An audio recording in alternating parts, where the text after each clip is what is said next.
I know a lot of people say fat makes you fat, but I just use it as long as my carbs are low or I'm doing no carbs, fat has never made me fat. Once. The combination of carbs and fats make me fat.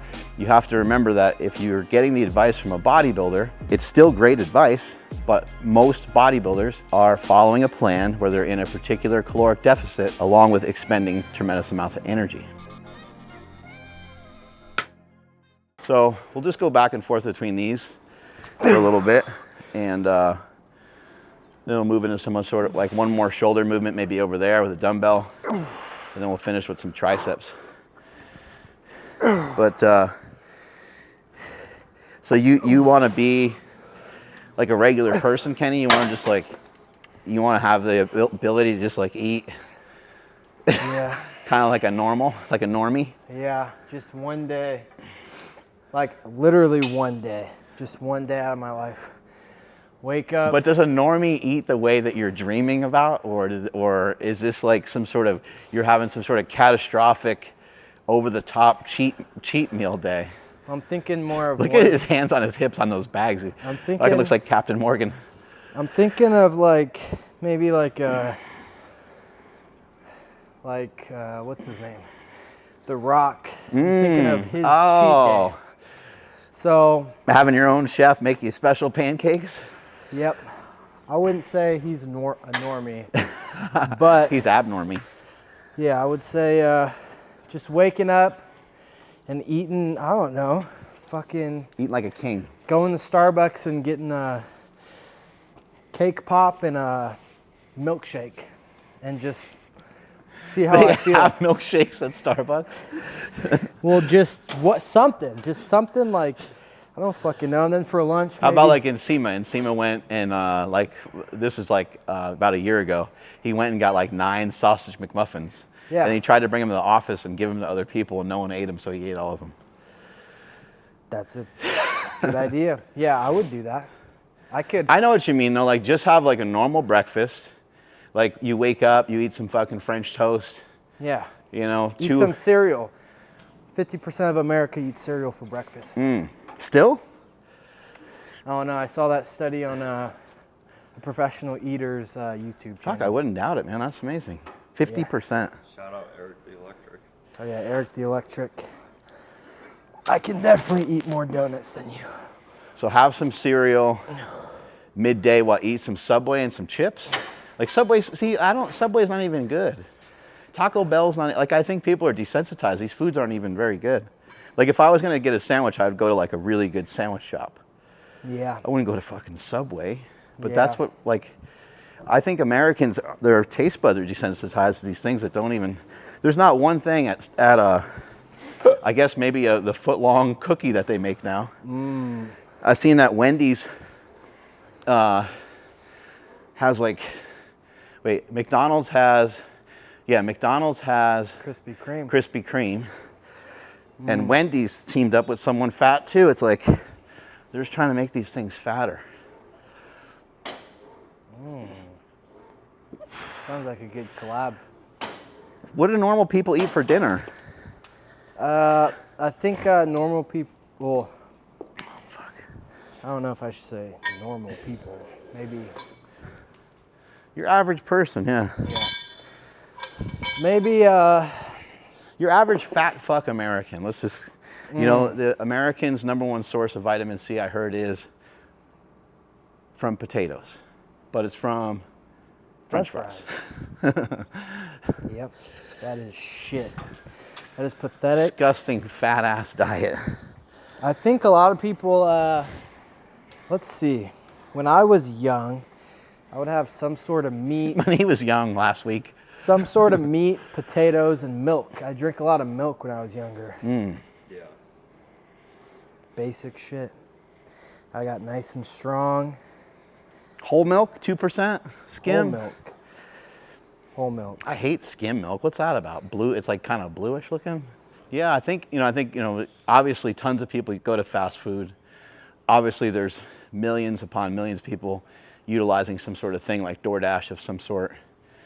So probably getting a wide variety, but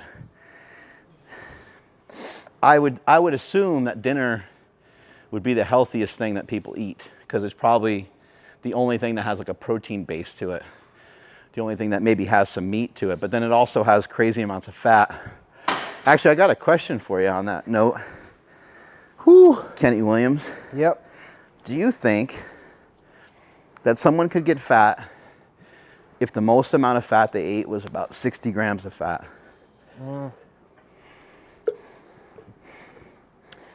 What are their other macronutrients look like?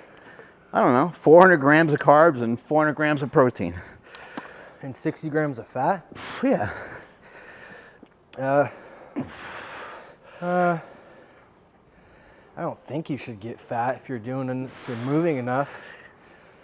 I feel like I've had macros that are way higher than that. I just think people have a major misunderstanding of nutrition. I think that if your fat calories, I'm not saying your fat calories should always be low, and I'm not saying that you can't gain body fat if your fat calories are low. However, if your fat calories are only come from about 60 grams of fat, obviously you need to move to burn up some of the other calories that you're eating. Yeah. But protein doesn't seem to be a worthwhile macronutrient in terms of energy. Carbohydrates are, and then if we look at carbohydrates, you have 400 grams of carbs, that's like 1,600 calories. So while that might be a lot, and it might be extreme, that's kind of a lot of carbs to have in a day anyway. Yeah, I don't know, I'm a believer Guess you can get chubby from it. Yeah, I don't know though. I don't think that, I know a lot of people say fat makes you fat, but in my experience, fat, I just use it as long as my carbs are low or I'm doing no carbs, fat has never made me fat once. The combination of carbs and fats make me fat. But fats, if I'm doing no carbs and high fat, high protein, I feel amazing. I get leaner, I get tighter. Or like protein, I don't even count protein as anything. It's essential to repair my muscles and keep me satiated. But protein is never gonna make you fat, in my opinion. So I agree. I'll do like a high protein, and then if I really want to lean out, let's say I need to lean out in 6 weeks, I'll do super high protein, 0 carbs, and I'll sprinkle some fats in. But if I really want to tighten up, I might just do really just protein, and then I might fat load on days when I start to feel like shit and I get fatigued. I might fat load. I'm not going to carb load yet, but I'll fat load like I did that a while ago, where instead of loading up with carbs when I felt fatigued, I tried fat and I woke up and I felt amazing and I was still tight and I didn't have that watery film over my physique and I didn't feel sluggish. So maybe I just respond to fat super well, but that's how I see it. That's how I've always done it. So carbs are just for training when you need it, in my opinion. What was this cheat meal that went on the other day? Sounded like you did eat like a normie. Yeah, we were having a great time. We ate a bunch of food. Like a fat kid party. Yeah, pizza, donuts, a lot of good stuff. What went down first? Pizza. We had a large pizza. From where? I'm not sure exactly. It was yeah. Just random? Okay. Yeah. Was it pretty good? Was it worth it? Yeah. It was and then good. he was like, Krispy Kreme sounds good. And I was like, yeah, well, we probably shouldn't have that because we just ate an entire pizza. And then he gets up and pulls out a box of Krispy Kreme he bought earlier in the day from under his bed. So, Under his bed? Yeah. You gotta hide it. That's shame. Yeah, pretty much. He also had foreign chocolate bars that were huge, too. Yep. It was a great time. Lots of farting? Lots of heavy breathing. That's for sure. So if someone wanted to cheat and they didn't want it to be disastrous, like you can kind of cheat, right, with like cereal and just not eating a lot of fat with your carbs, or you could have like a high fat meal and not eat a lot of carbs with that. Yeah. Like you could eat like a ribeye just with some veggies, or you could have some carbohydrates, maybe pre-workout, have like, you know, cereal with like protein powder, maybe instead of like milk. Yeah. Something leaner. Yeah, I think. I mean, a straight cheat meal is kind of nice. Yeah, I think it depends what. But it gets out of control real fast. Yeah, I think depends on what you can, I guess, get away with, and what the purpose of it is. If I'm gonna do cereal, to me, cereal's still, if it's just like the rice-based cereal, that's just another carb source to me. That's the same thing as cream of rice or something. As long as it's not the sugary ass cereal, then it's just carbs. It's just dried rice with protein powder compared to, I don't know, chicken and rice. But if somebody wanted to cheat and they wanted to eat like some Starburst and stuff, it's like maybe you can kind of situate that around a workout.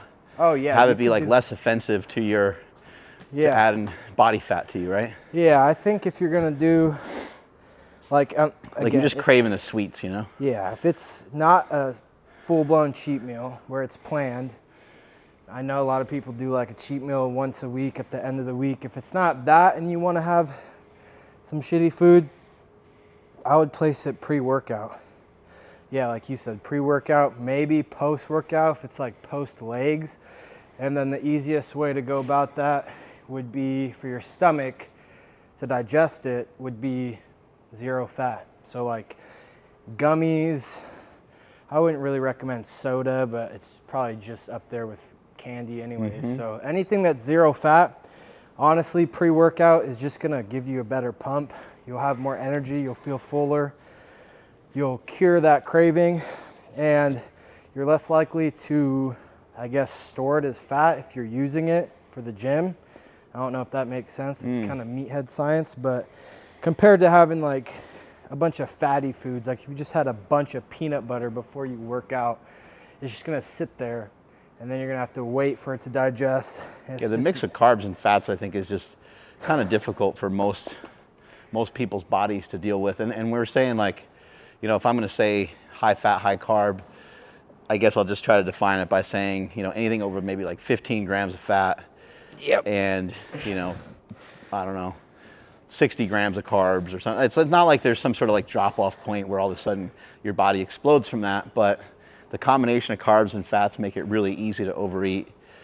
Yeah. A lot of times it doesn't fill you up so well, but those foods taste good. You got things like pizza and ice cream and cookies, which are all sort of in that category. Yeah, I think also, depending on your body type, like if you're somebody that has a lot of muscle and you have a decent metabolism, I've seen bodybuilding coaches like Chris Aceto, which, mind you, they are in a contest prep, so It might have insulin. And yeah, stuff it might like be a little different, but he's known for adding like muffins pre-workout or donuts or cookies or something like that, which those do have fats in them and carbs and sugar.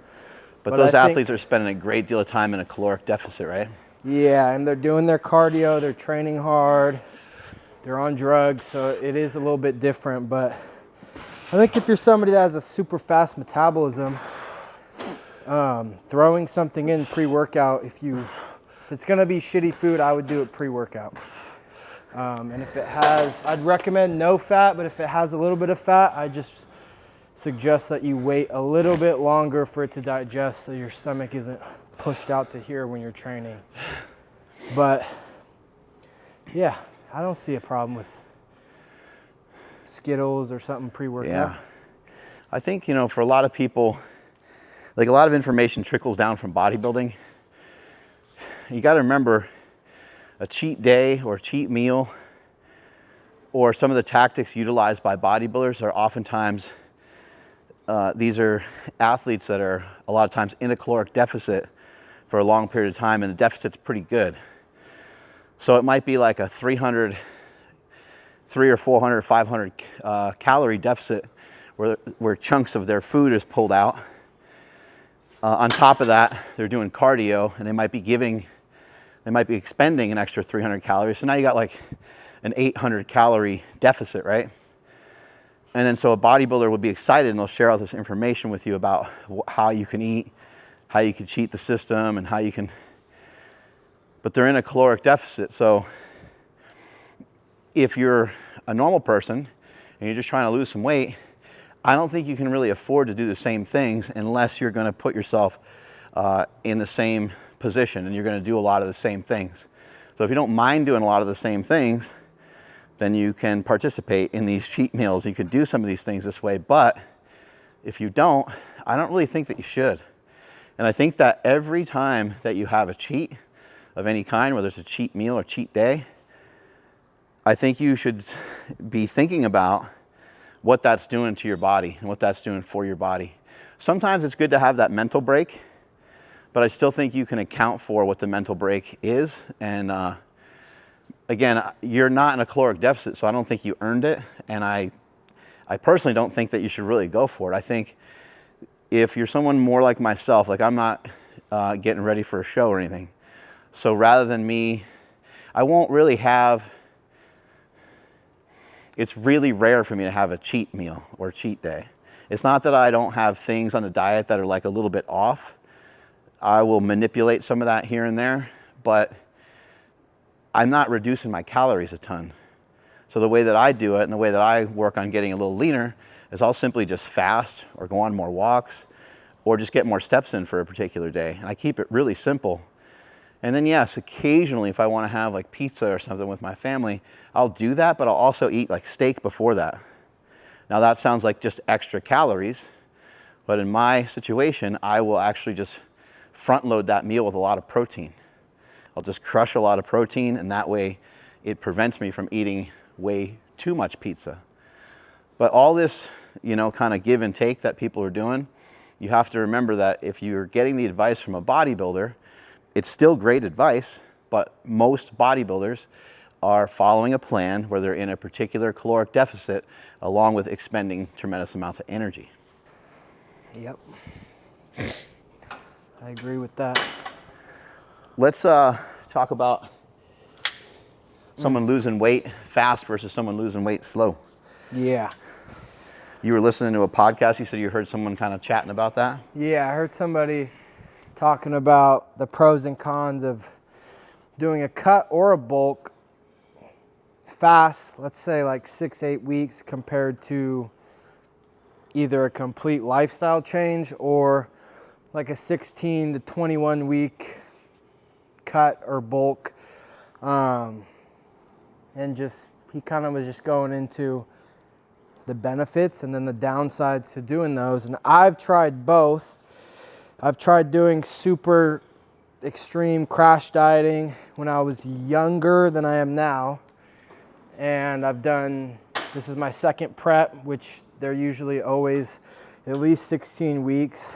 But they've both been longer than that. So more like closer to 20 weeks.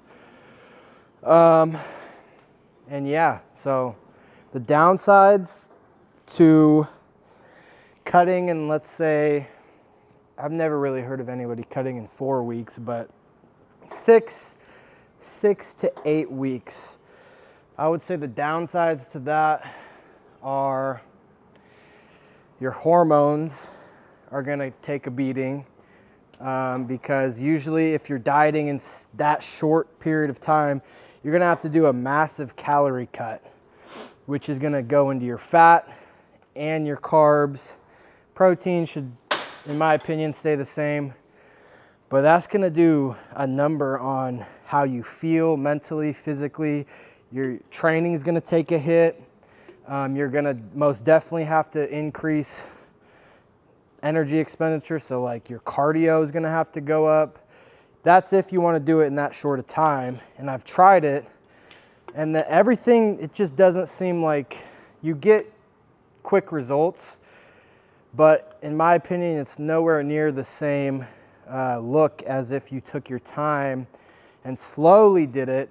You have more of a fresh look in your physique when you take more time and you're more patient and you have more variables to kind of, I don't know, throw in and throw out, Because if you do it in anything in 6 to 8 weeks, it's gonna be tough. Your sleep's gonna go to shit, training, you're not gonna feel strong at all. And you really there's no way around a massive calorie cut and an increase in cardio if you wanna get lean in 6 to 8 weeks. Even with drugs, in my opinion. Maybe I'm thinking of in my head, I have an image of what lean is to me. So to some people, you might be able to do a 6-week cut and look in your eyes shredded. But for me, that's nowhere near where I'd want to be. So that's why it takes 16 weeks to slowly, small calorie cuts, and then do the least amount of cardio I can, try to get the most amount of change in my physique, I guess with doing the least, if that makes sense. So maybe, I don't know, pull carbs from one meal for 5 weeks, and then my body continues to lose weight. I prioritize training intensity, and then I don't even add cardio, I'll just do walks, and then you slowly add cardio in 20 minutes, 4 times a week, not every day, and then you go to every day, and then you bump the cardio. So you could do a ton of stuff if it's longer. When you do it short, it's kind of longer. You might not even need cardio. Some people do a strategy where they don't use hardly any cardio. Yeah. And I feel like that gives you a fresher look. You're gonna feel fuller. Your muscles are gonna look better, in my opinion. You're somebody that likes to move around a lot, so maybe the cardio plays to you more. Yeah. You know, for someone that maybe doesn't want to move around as much and knows that when they're calorie restricted, they're going to want to move even less. Mm-hmm. Maybe they can just take more time. Yeah. I just like cardio just for my routine. Yeah. Throughout my day. So that's I think it's just healthy practice, period. Yeah. It's a good idea to learn to do it. I think, so much of what you said really, it makes a lot of sense. There's so many different ways to do this, and I don't think there's a right or wrong way. I think, anybody cutting for anything is kind of cool. It's just how much of a deficit do you want to be in? How quickly do you want to try to get there? I do think that when we're talking about people that aren't on stage, and we're talking about people just trying to let's just say lose weight, because I think, for someone that's 300 pounds, they're not really looking to cut. They're not on a cut or a bulk. They're just trying to lose some body fat, right? I do think it's important that they have a lot of big wins up front, and what that will entail a lot of times is that they lose weight kind of quickly in the beginning. That should be pretty easy though, with some modest changes to your diet. And I think in those cases, for someone to lose maybe around 10% of their body weight, it should only take 4 to 6 weeks. However, you want to think about keeping that weight off for a long time. So kind of no matter whether you're doing bodybuilding, physique, whether you are just trying to lose weight, I think it's always good to keep in mind what's next after that. Because I don't think it's a healthy practice to compete, as a female in wellness or as a guy in some of the bodybuilding shows. And I don't think it's healthy for anybody to really blow up after their show, 40, 50 pounds, things like that. Unless it's really intentional and you have plans with it and you're going to transition into powerlifting or something. It's I don't know, some of that can make some sense, but for the most part, it's a pretty unhealthy practice, and you should kind of have that in the back of your head. What's it going to look like once you lose 10 pounds, 20 pounds, 30 pounds? And that's why we talk so much about when you are trying to lose weight, you're really after losing body fat. And you want to try to kind of pound that into your head. So you want to eat a lot of protein, and you want to not just think so much about shrinking down the energy that you're consuming, but you want to think about your energy output. If you can have good energy output day in and day out, you'll be able to expend more energy than you take in. But if you are cutting yourself short on calories right away, and you're trying to cut out a whole meal, or you're trying intermittent fasting, and you're doing these things out of nowhere, when you haven't really practiced them before, you're going to be compromised. You're not going to feel motivated. And then you're going to drop a line on someone's Instagram and say, how do you guys so motivated all the time? Well, we're not always necessarily super motivated, but we give ourselves an opportunity. You get yourself in the gym. Usually once you get yourself to the gym, you start moving. then you're motivated. But without the calories, none of this would be possible. You have to have the calories like an insurance policy that you're going to want to burn them off later on. Yeah. Let's scooch over here. I guess I didn't think about it like that. If you're not really if I was thinking more of how my physique looks, not necessarily the scale. But if you're going off the scale, if you make every single day count in those 4 to 6 weeks, you could make a ton of change. I just meant from a physique standpoint, I just feel that you're gonna feel and look fresher. Like you said, the motivation for 4 weeks might be there, but then once you drop 10 pounds and then you hit a plateau, is it still gonna be there compared to just making some lifestyle changes or lengthening that time? And then honestly, if you do a cut for 21 weeks, 18 weeks, and you make those changes, they'll probably turn into lifestyle changes anyways, and you just continue on with that because you'll feel more fresh and you'll see the impact it has on your life compared to maybe a crash diet or somebody who doesn't ever really work out or do cardio, just hammering it for 6 weeks, and then all of a sudden now you're gassed out, you're tired, and you're unmotivated. So I think your physique will change a lot too if you're able to stay lean for a handful of weeks. Yep. You know, if you're able to stay really lean, not just for like 2-3 weeks or not just for some pictures, but if you're able to stay really lean for like over a month, you're going to really start to see some weird changes, some like body fat dropping off of you that you thought you could never lose. And it might even take longer than that. It might be like 2 months. Yeah. Even if you don't drop weight on the scale, the changes will still be there. Like, same thing with the bulk. You should take the same approach as letting the weight sit, letting it marinate, whatever you fuck you want to call it. Do the same thing with the cut. When you're lean, don't just get there and then pull the trigger and start adding calories in for no reason. Get there, sit there, and try to maintain that as long as you can. You could always add refeeds and add things where you need them. Whatever supplements, I'm not talking about steroids, just try different things, but stay in that zone as long as you can. And I think, like Mark said, the scale will either go down or your look will just improve. You'll notice different veins in your abs or whatever, something. You'll notice something improve. And it's going to be tough. You have to stay and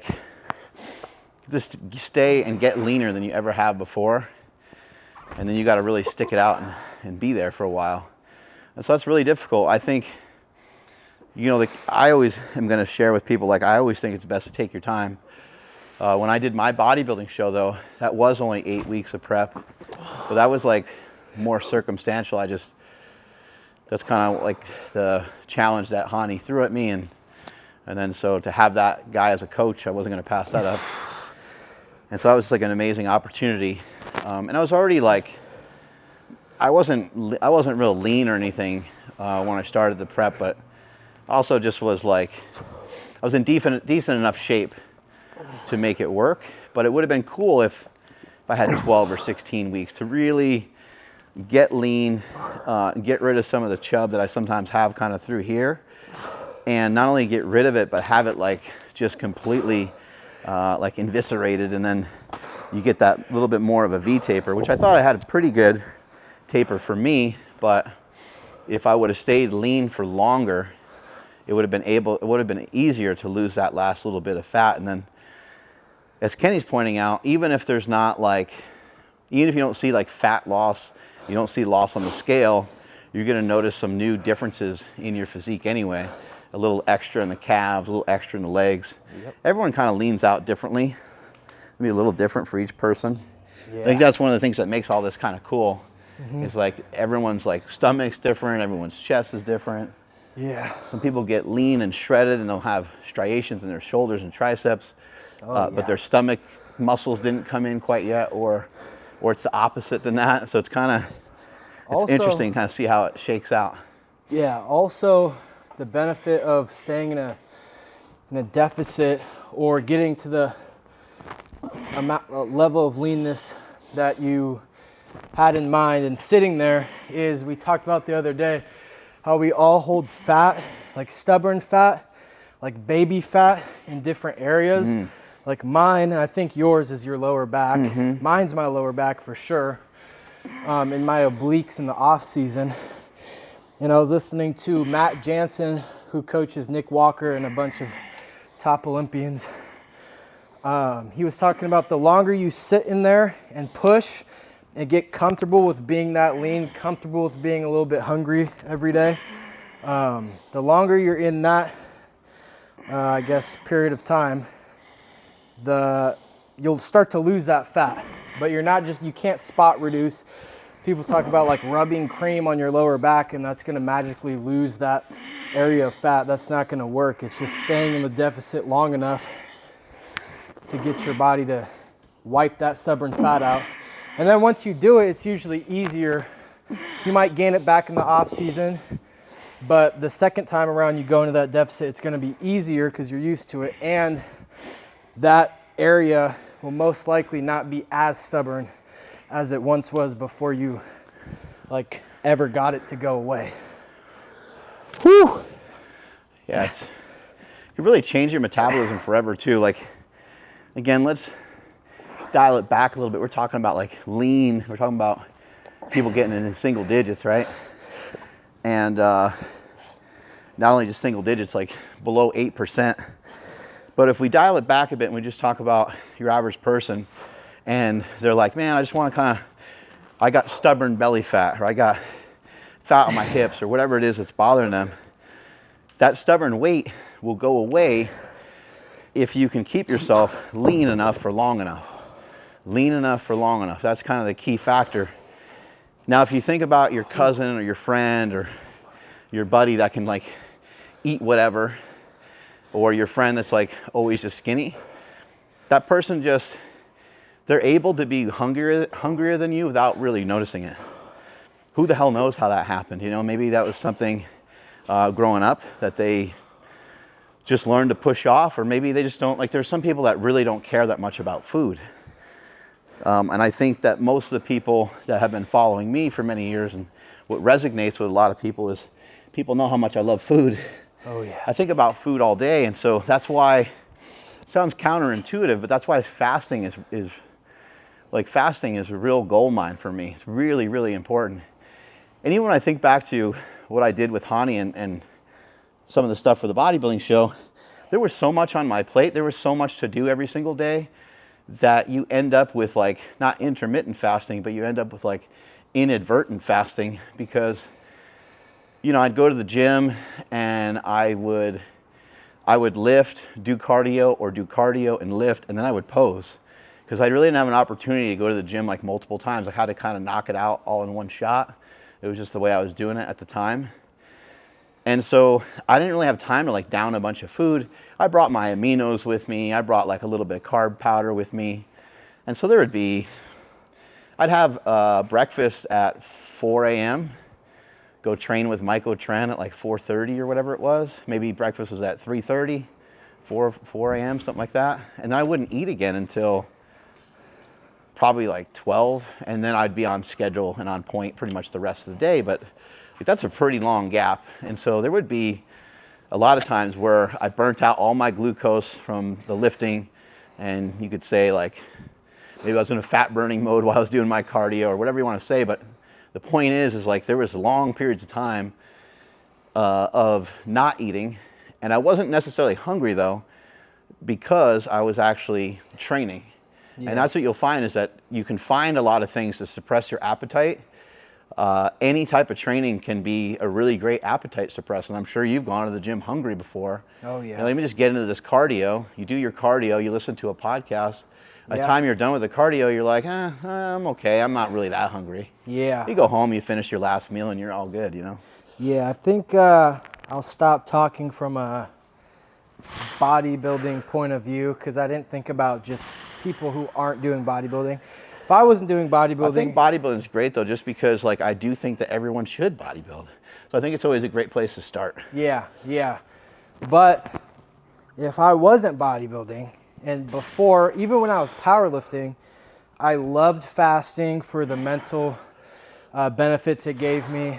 And also, like you said, finding stuff, if you're so food focused that that's all you think about, doing things like, cardio, going on walks, training, even training multiple times a day, as long as you're not absolutely wrecking yourself.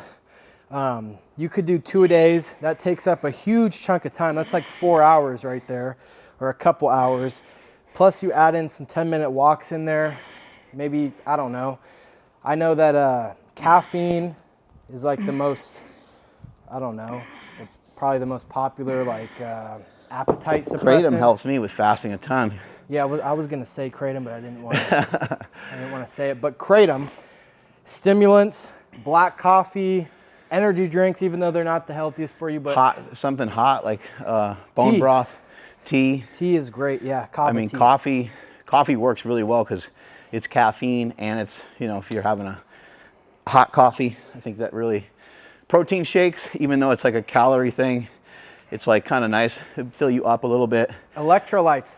Anytime I drink, if I'm doing a fast, even before the hydration pack was out, now that it's out, that's what I use, blueberry lemon. But before, I would use Element, and when I was powerlifting, and I would fast all day in the warehouse.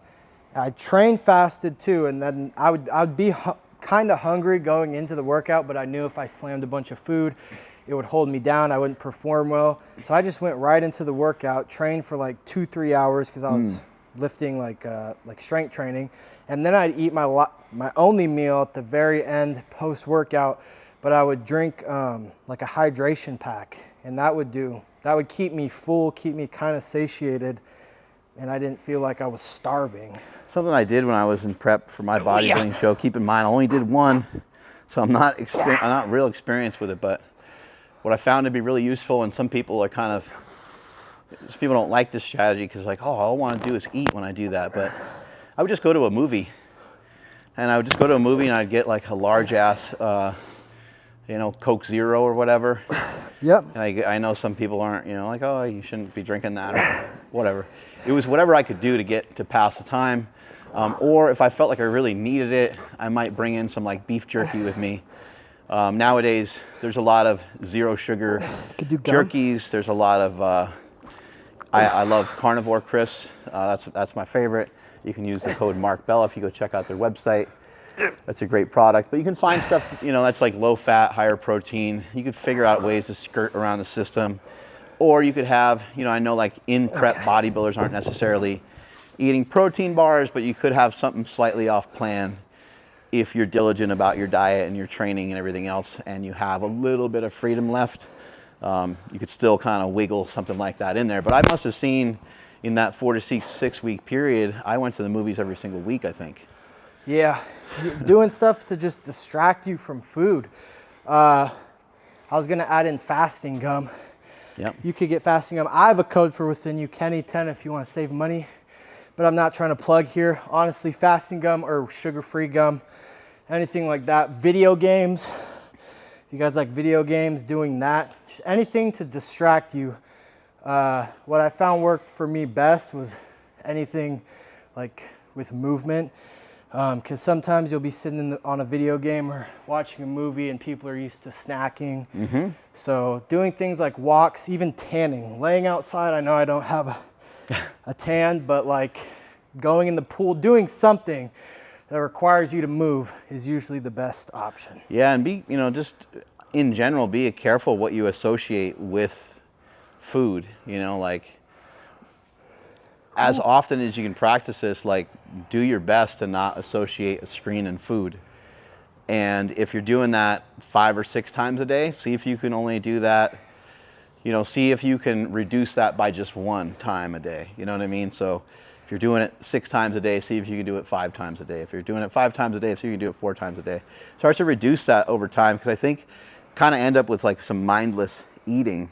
Yeah. And actually something that I learned, which is actually counterintuitive and a little counter to what I'm saying, is I have checked emails before while I'm eating. So what I've done before is like I'll eat a little bit and I'll check emails, and that slows down how quick I'm eating, because sometimes I'll be eating like sort of like ferociously and quickly, and then I can like, I'll look at some emails, delete a couple, maybe respond to a couple, and I get back to my eating. By the time I do that a couple times, I'm more full with maybe like 75% of the meal rather than having to eat the whole thing. So there are some there's a lot of different strategies you can try to use, but just be a little cautious with how much scrolling and eating you're doing, how much you associate video games. I think that's a huge one, because people are playing video games real late at night. No one else is up in the house, and there's no shame around what you eat. There's no rules. You can sort of eat whatever you want, and then nowadays, you can order DoorDash super easy. Oh God, you got the fucking get yourself into a hole. What's that guy? Beast. He's got a yeah. chocolate bar. That's a gamer, whatever. But also, in a cut, depending on who you are, maybe don't be so focused, even outside of just what's in your head. Like on Instagram, usually in a cut, I'm not going to be following a bunch of people that are eating, like, you know, the food pages that might lead me into a path of eating 50 Reese's cups, and now I'm fucked. So just removing that type of easy stuff from your social media or whatever it is, like Mark said, get rid of associating video games and chocolate bars or popcorn and movies. Just wipe it all out. But on the flip side of that, if you're somebody who struggles to gain weight, I've been there in a bulk where I do watch other people eat and enjoy food to motivate myself to eat the food so I can get it down. So it goes both ways. Obviously I'm bodybuilding, so it's a little bit extreme, but for most people, removing that stuff, I'm not saying you can't enjoy whatever food page you want, but if it just gets excessive, I would just remove it. And for those of you that haven't really, for some of you that are listening that haven't really done a lot with diet, then the rules are going to be way different. You know, what you're doing is going to be way different. If you're 300 pounds and you need to lose 20 pounds, then you don't have to take everything that we're saying such drastic levels. And you can still associate food with a screen. It's just that you might need to make a change on the food that you're consuming. So if you start to just make changes with the food choices that you're having, and maybe you're having a legendary tasty pastry while you're watching your favorite show, it's like, well, that starts to change everything a little bit. Maybe you're having a legendary tasty pastry with a core power. Now you have like 2 protein things, or you have yogurt or a fruit bowl or something like that. You're making some pretty drastic changes in the right direction, and I don't want you to like sit there and really overthink, like, oh shit, he said not to eat in front of a screen. Eating in front of a screen is not necessarily extra problematic, except for the association that we have a lot of times to like Ben and Jerry's, pizza, and just sort of like mindless eating with watching TV. Yeah. Plus there's so much, like you said, there's so many snacks out there now that you can stay on track.